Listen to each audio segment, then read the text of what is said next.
Je suis content. Content parce que au moins il y a eu réduction du nombre de portefeuilles. Certains déplorent la position de certaines choses, mais moi j'estime qu'il y a des postes, c'est des hommes de confiance qu'on y met. C'est un gouvernement effectivement rempli de technocrates et de compétences.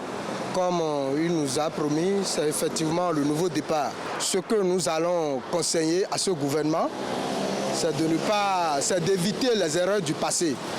Parce que si on ne tient pas compte des erreurs des autres, on ne peut pas évoluer.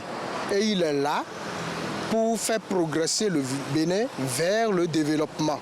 Donc les marches de soutien, tous azimuts, il doit faire un effort pour les éviter. Le clientélisme, bientôt, il est déjà élu, hein, il est notre président.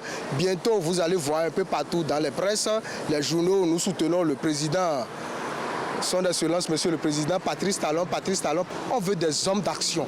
Nous allons leur donner une période d'observation. Nous n'allons pas vite rentrer en besogne.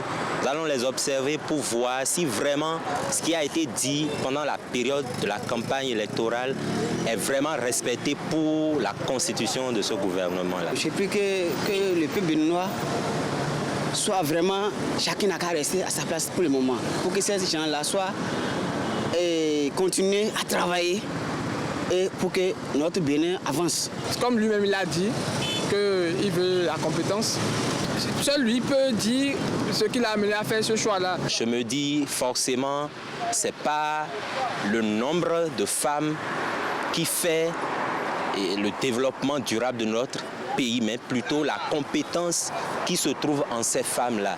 Donc moi je pense qu'il a jugé bon de faire confiance à 3 femmes. On ne sait pas si à la longue il y aura encore d'autres modifications. On a réduit le gouvernement, on a des ministres qu'il faut, à la place qu'il faut.